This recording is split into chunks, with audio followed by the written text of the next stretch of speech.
لیکن نہیں کرتے لوگ. اور تو اور یہ علم تو بڑی دور کی بات, ریسیپیز نہیں شیئر کرتے ایک دوسرے کے ساتھ, ٹرکس نہیں بتاتے. لوگ تنگ ہوتے رہے, لیکن وہ کہتے ہیں اچھا پھر ہم نے ریسیپی دے دی تو پھر یہ بھی شہر میں یہی سات طرف بننے لگے گی جی. تو بھئی آپ جہاں بھی بنے گی آپ کو ثواب ہوگا, کیونکہ اللہ تعالیٰ نے جو ہے کوئی بھی نفع بخش علم سکھانے پہ تو ثواب رکھا ہے نا. تو جو بھی کوئی اگر کسی سے کوئی نفع بخش علم یا علم کی بات پوچھی جائے اور وہ نہیں بتائے گا تو اللہ تعالیٰ نے اس کے لیے کیا کہا ہے, اس کے لیے کیا سزا بتائی ہے کہ اس کو آگ کی زبان پہنائی جائے گی. اس کے منہ میں آگ کی زبان ہوگی. یہ بخاری شریف میں حضرت ابو ہریرہ سے روایت ہے. حدیث کا میں مفہوم آپ کو بتا رہی تھی. تو لیکن جو شخص علم سکھاتا ہے, جو علم سیکھتا ہے, جو سیکھتا ہے اس کے بھی بڑے درجات ہیں. اللہ تعالیٰ اس کے بھی بہت علم سیکھنے والے کے طالب علم کے جب وہ سیکھنے جاتا ہے علم کا, تو جب وہ گھر سے نکلتا ہے اس وقت سے اللہ تعالیٰ اس کا کاؤنٹنگ شروع کرتے ہیں اس کے ثواب کی, اس کے اجر کی. سیکھنے اور سکھانے والے دونوں کے لیے جو چیونٹیاں سمجھے لے کے جو چیونٹیاں ہیں, چرند پرند ہیں, دریاؤں سمندروں کی مچھلیاں ہیں, دنیا کی حجر شجر ہیں, دنیا کی ہر مخلوق اس کے لیے دعا کرتی ہے. دیکھیں ہم ایک ایک کو کہتے پھرتے ہیں ہمارے لیے دعا کریں, تو کیوں نہ کوئی ایسا کام کریں کہ دعائیں خود بخود آپ کی جھولی میں پڑیں, آپ کے حصے میں آئیں.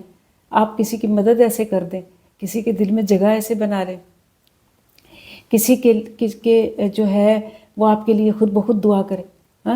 اور ضروری نہیں کہ وہ جو ہے وہ آپ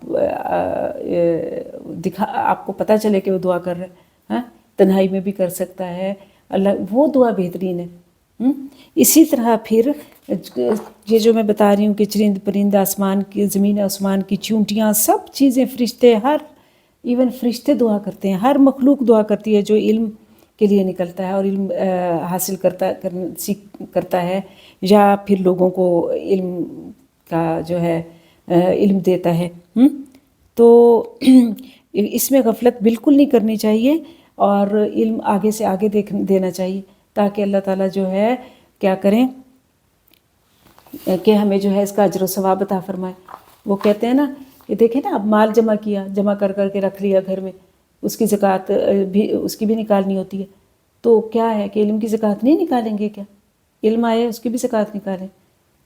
اور پھر دوسرا یہ دیکھیں کہ مال کی تو حفاظت کرنی پڑتی ہے, علم کی حفاظت نہیں کرنی پڑتی, بلکہ وہ جتنا دیتے ہیں, یہاں تو جو نہیں دیں گے ان کے لیے لعنت کہی جا رہی ہے نا. تو علم کا یہ حساب اور معاملہ ہے, یہ جتنا دیں گے یہ اتنا بڑھے گا. وہ کہتے ہیں نا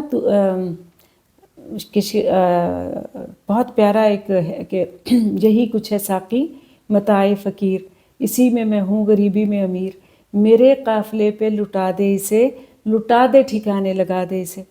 جب یہ لٹتا ہے علم تو یہ ٹھکانے لگتا ہے. تو کیا کرنا چاہیے, علم کو جتنا بانٹیں گے یہ اتنا بڑھے گا. تو بہتر ہے کہ دین کا علم, قرآن کا علم, حدیث کا علم اور کوئی بھی بینیفیشل علم جو خود کو پتہ ہے وہ دوسروں کو بھی بتائیں. اس میں کوئی کمی نہیں آئے گی, نہ شان میں آئے گی نہ کسی اور چیز میں آئے گی کہ جی پھر سب کو پتہ چل جائے گا تو پھر سب جو ہے سب کی شان ویلیو بن جائے گی. نہیں, جو عزت اللہ تعالیٰ نے آپ کو دینی ہے وہ دے گا. بلکہ وہ جو کچھ کر رہا ہوگا اس بینیفیشل علم کے ساتھ, اس کو آپ کو بھی اس کا فائدہ ہوگا. اور اگر یہ نہیں کریں گے یعنی دین یہ جو علم ہے اگر کسی نے پوچھا اور نہیں بتایا تو ایسے پہ یا ویسے بھی سکھانے کی کوشش نہیں کی, غفلت کی, تو ایسے میں کیا ہے کہ اللہ تعالیٰ فرماتے ہیں اولئک یلعنہم اللہ, ایسے لوگوں پر اللہ تعالیٰ معاف فرمائے, اللہ تعالیٰ لعنت فرماتے ہیں. اور بلکہ سب لعنت کرنے والوں کی لعنت, یعنی اللہ تعالیٰ نے اپنی بھی لعنت رکھی اور سب لعنت کرنے والوں کی لعنت رکھ دی. کس لیے رکھ دی؟ اسی لیے رکھ دی کہ انہوں نے دین کی بات آگے نہیں پہنچائی.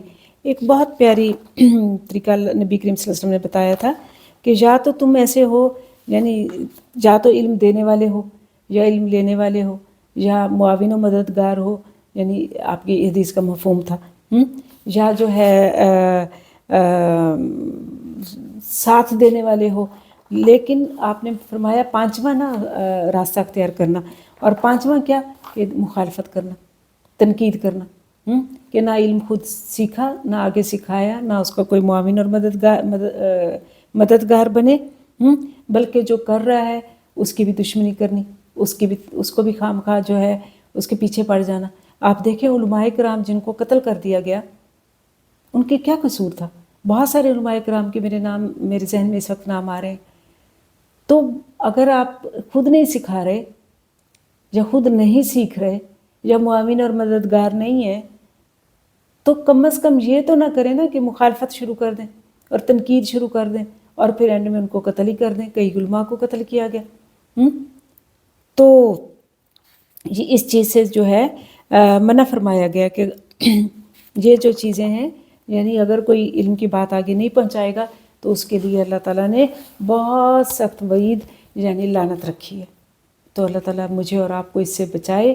جو کچھ بھی ہمارے پاس ہے وہ اللہ تعالیٰ وہی ہے، وہی جو بھی میں نے بتایا کہ میرے قافلے پہ لٹا دے اسے، لٹا دے ٹھکانے لگا دے اسے۔ یہ ٹھکانے ہی تب لگے گا جب ہم اس کو آگے سے آگے جو ہے بتائیں گے اور دوسروں کو بھی ہاتھ پکڑ کر اپنے برابر لانے کی کوشش کریں گے۔